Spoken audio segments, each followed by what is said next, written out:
Okay, Rabbi, so we're up to Chavtes Amud Beis, the Mishnah of Elu Dvarim, and this Mishnah really opens up, in a sense, what Masechet Avoda Zara is famous for, and that is the laws of mixtures, because anything that was used in the context of Avoda Zara is also not only ba'achila but even ba'ana, and the Gemara is going to derive that conclusion from Yalfusa. But sometimes these foodstuffs or other kinds of objects that were used for avodah zara, either for a sacrifice or a libation, sacrifice in the case of meat and libation in the case of wine, sometimes they were mixed in with other things that are mutter. And then you get into the laws of mixtures, which is called Hilchas Tarovis. So the Mishnah says, Elu dvarim shalovi kochom asurim, and isurim isur hano. I'm going to give you a list of things that are used for sacrifices, or at least we believe that they might have been used for a sacrifice or for libations. And therefore, they're also not only for consumption and achila, but even for hana. You can't have any benefit whatsoever. We're going to derive that from pasuk. Number one is yayin. You take wine from a guy, and you don't know. Maybe he used that wine for libations. Again, I don't want to jump ahead of ourselves, but keep in mind the probability statistically that the wine that this guy is selling you was used for sacrifice is near zilch.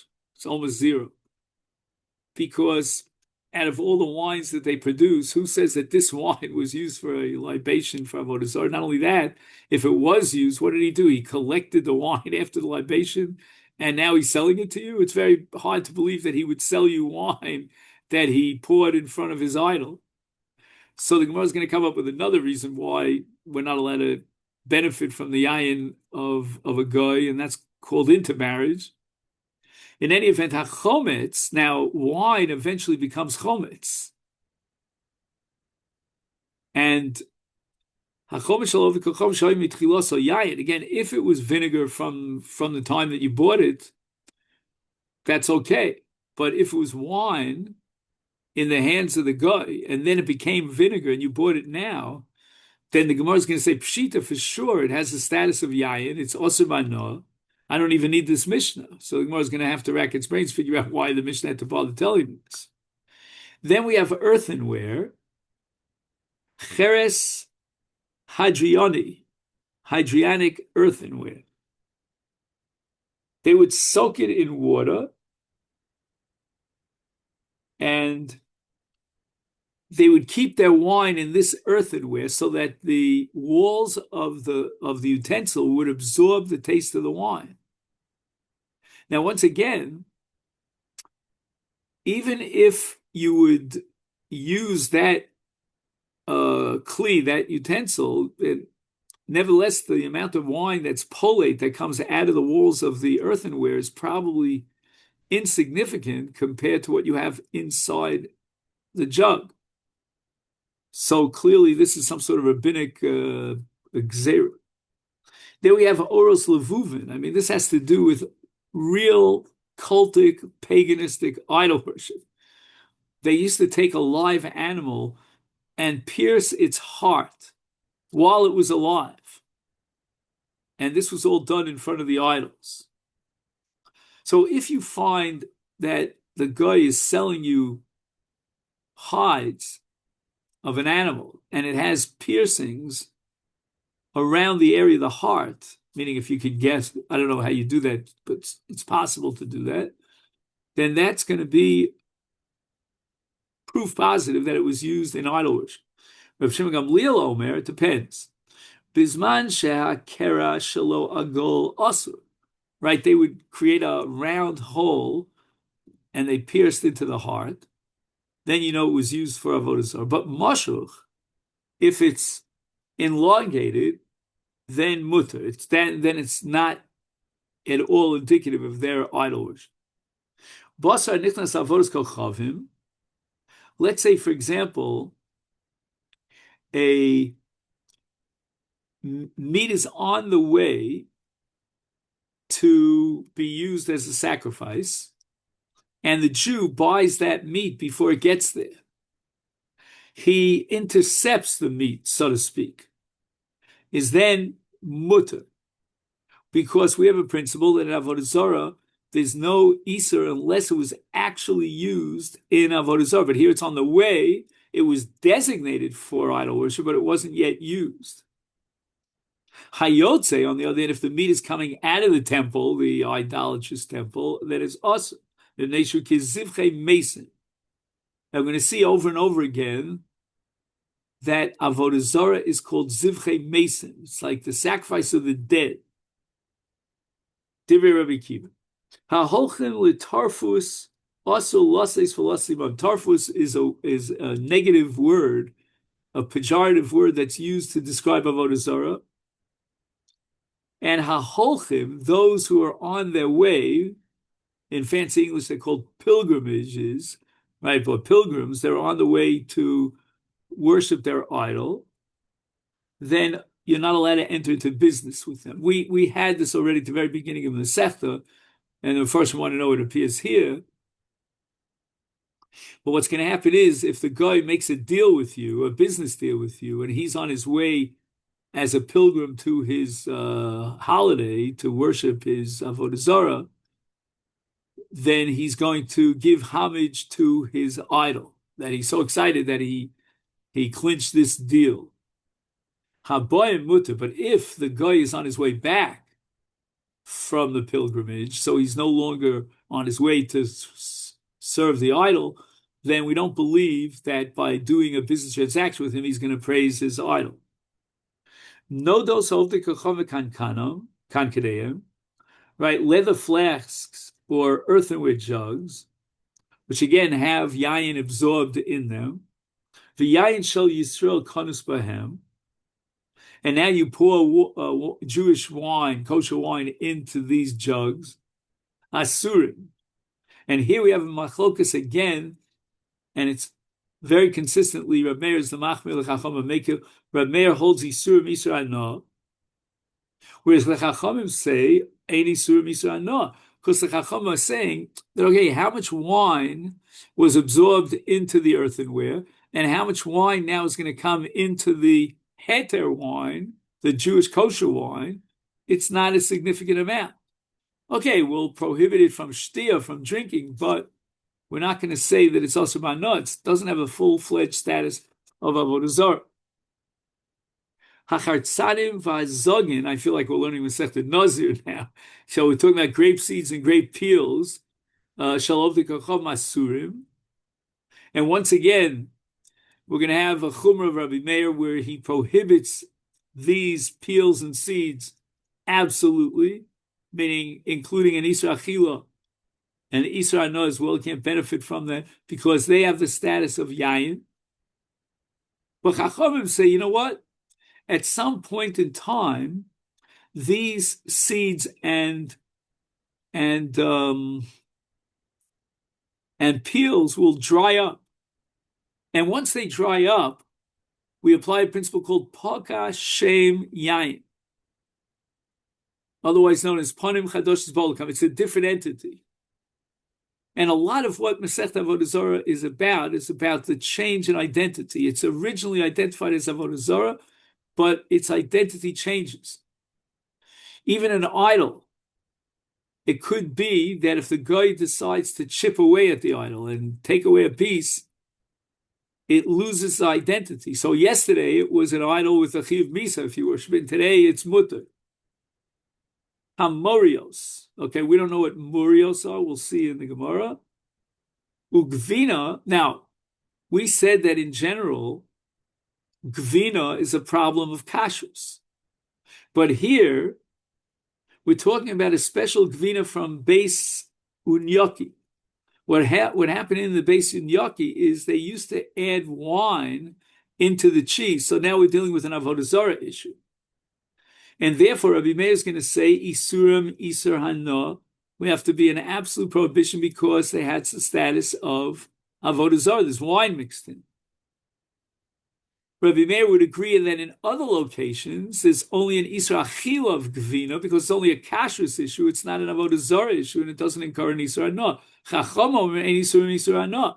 Chacham are going to say, well, we don't know for sure that in base Unkia they added wine to the cheese.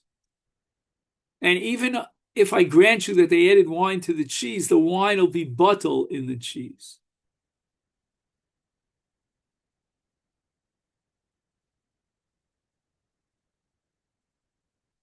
Now, once we said that a Chachamim are not worried about an admixture of wine into cheese, even in a place of base Unkia, now we go on to a discussion in the Mishnah about cheese in general, not in base Unkia, where there's no issue of yain, just the issue of the kashrus of the yain. Rabbi Yehuda, Shol Rabbi Shmuel Rabbi Yeshua, Kshayu Mahalchu Baderech, Amalo Mipnei Ma Osu Gvinos Shalov de Kochavim. What is the kashrus issue in non-Jewish cheese? Why do we need a kashrus symbol on cheese? On milk, by the way, according to Moshe Feinstein, we don't really need kashrus. Again, about nefesh yachmer alatzma.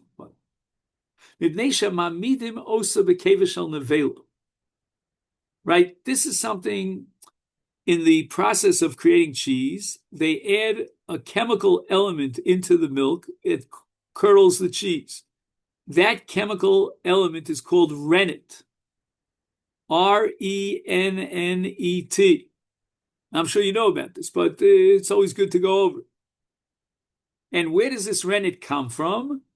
It comes from a certain part of the intestines of the animal of the goy, which is nevela. Amru, and the Gemara now debates challenges against Rabbi Yeshua.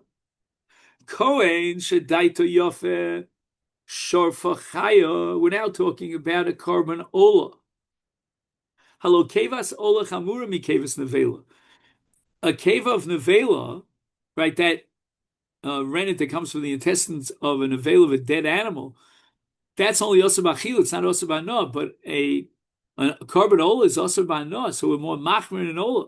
And therefore, we have to have a kal v'chomer here. If a kohen is allowed to eat the keva, a raw keva, I don't know how he could do that, but anyway, then apparently the keva is not considered part of the carbon ola.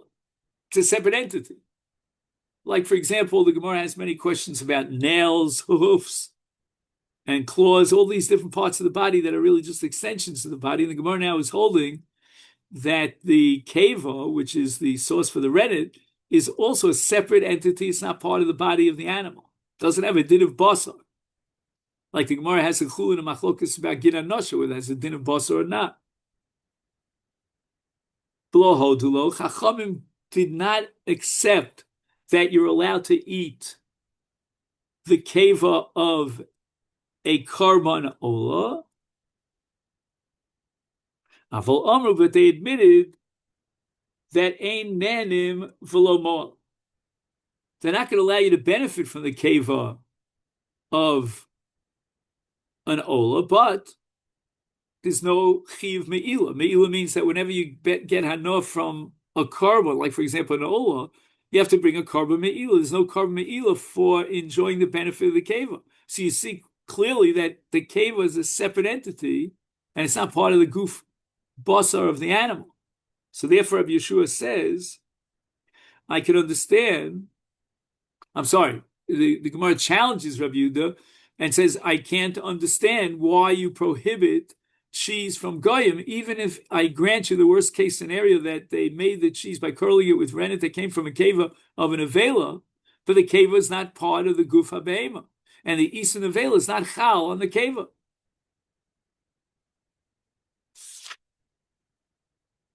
Omar lo, so Rabbi Yeshua now is he's in the hot seat. He has to now defend himself, and he responds and he says, okay, now we're getting back to Avoda Zara. So the cheese issue in buying cheese from a guy, when I was a kid, it was Kraft cheese, I think it was called. I don't remember. Anyway, it's not a kashrus issue, says Rabbi Yeshua.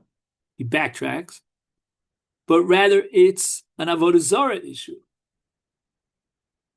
They curdle it with the rennet of calves of idol worship. So these are calves that we use for idolatrous sacrifices. And unlike the rennet of an avela, which is permissible, the rennet of an idolatrous sacrifice is forbidden even by Noah because it contributes to the fat appearance of the animal and thereby renders the animal more desirable as a sacrifice. Again, this is sugya later on in Daf Lam and Daled. We didn't get to it yet. So this all sounds very strange to our ears, but anything that fattens up the animal is considered part of the Avodah Zarah. So the Gemara says, come on, you can't be serious, Rabbi Yoshua. In Cain, if that be the case, no. I mean, the Rabbanan say that you're allowed to benefit from the cheese of an akal. And if you're talking about the cheese of Kevas Egle Avodah Zarah, which is also by Noah, how could they possibly allow you to have Noah? And at this point, Rabbi Yeshua doesn't give an answer, but he distracts Rabbi Yishmael. He kind of, asks him a different question on a different topic. He diverted his attention to another topic. Amalo Yishmael, hey chatakore, how do you put the vocals, the nekudos, in the word dodecha?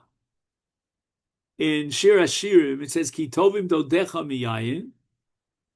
And how do you read the word dodecha? Do you read it as masculine or as feminine? If you read it as dodecha, that means you put a segel under the dalid, the second dalid, then it's masculine.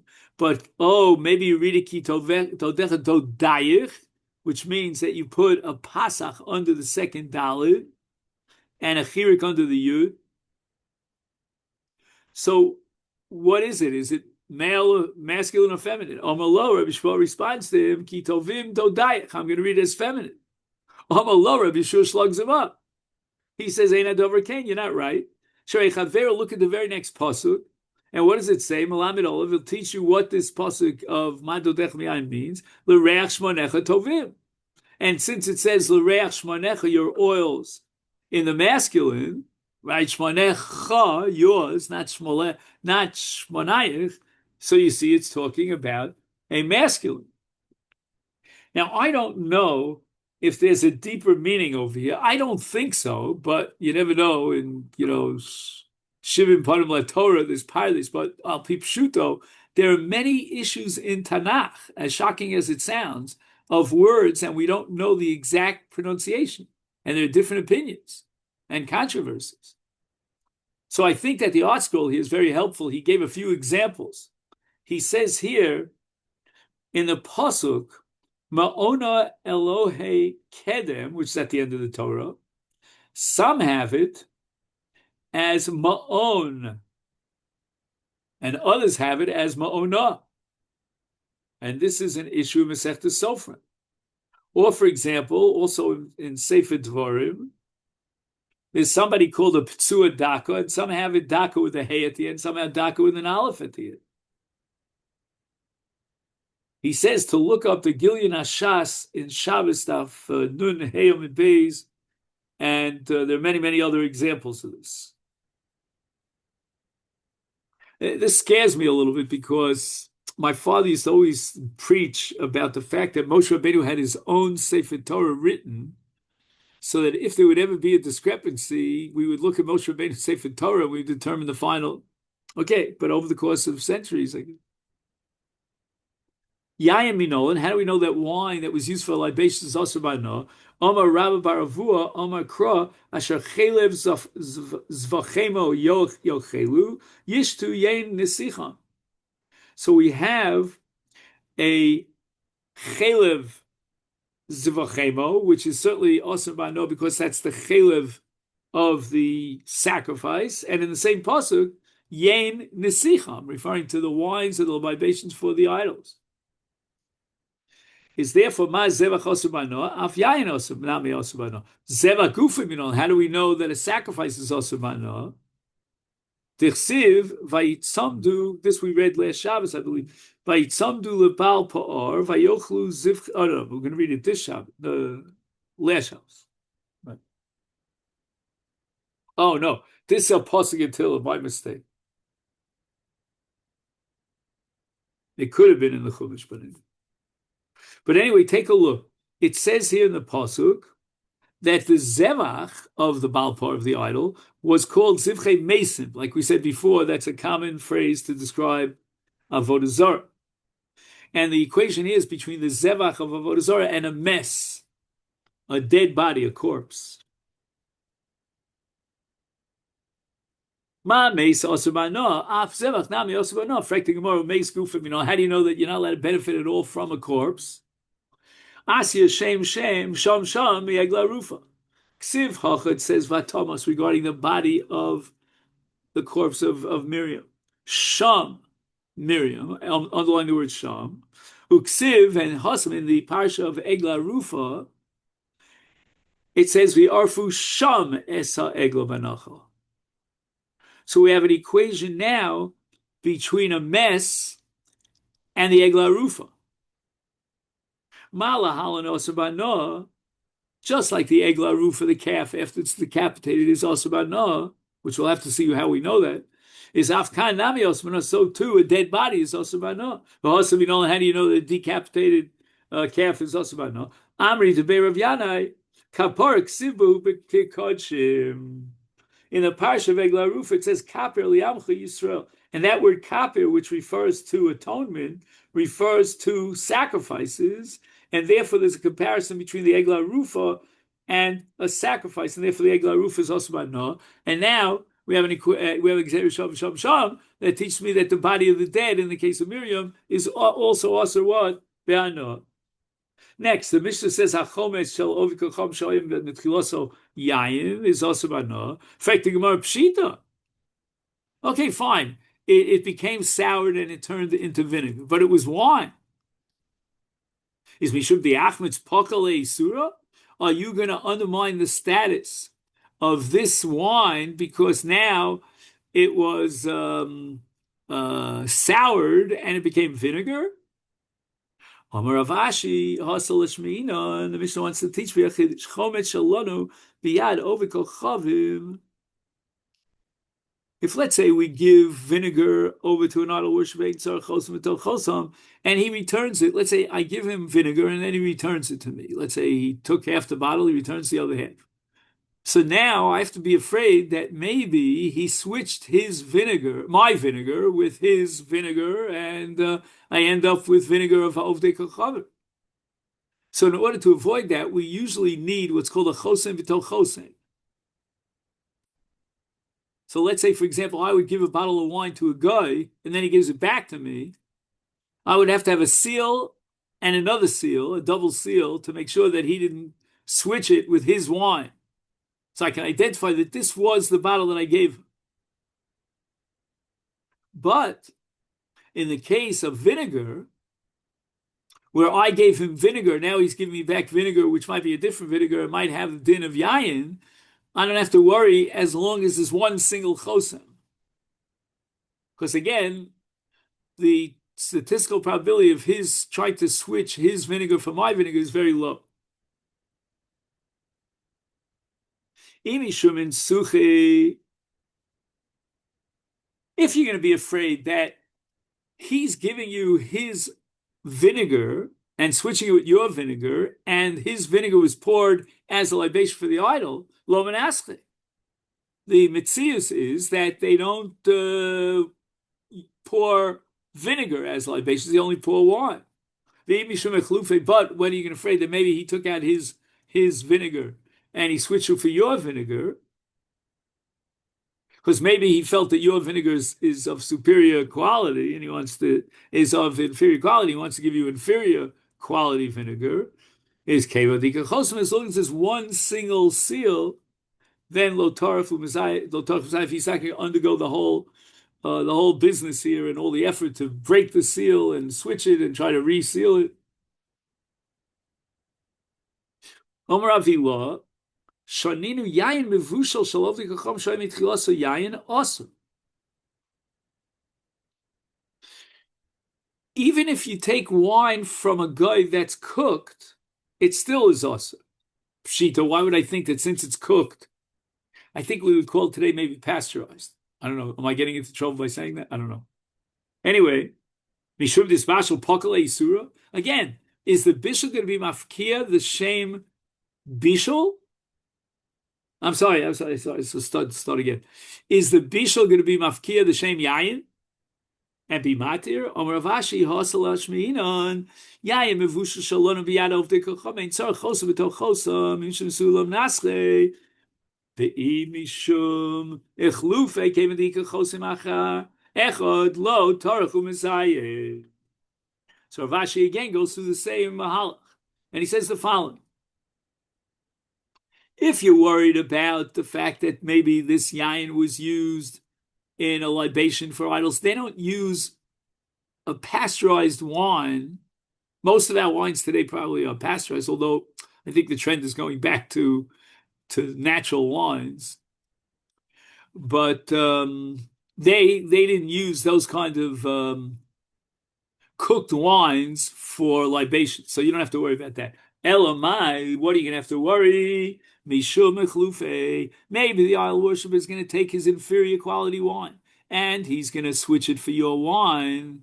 Is once there's a single seal, it's not worth his bother to try to break the seal and remove it. Now, I want to add a statement here, but I'm a little bit afraid to say it. But I think this whole business about yayin mevushal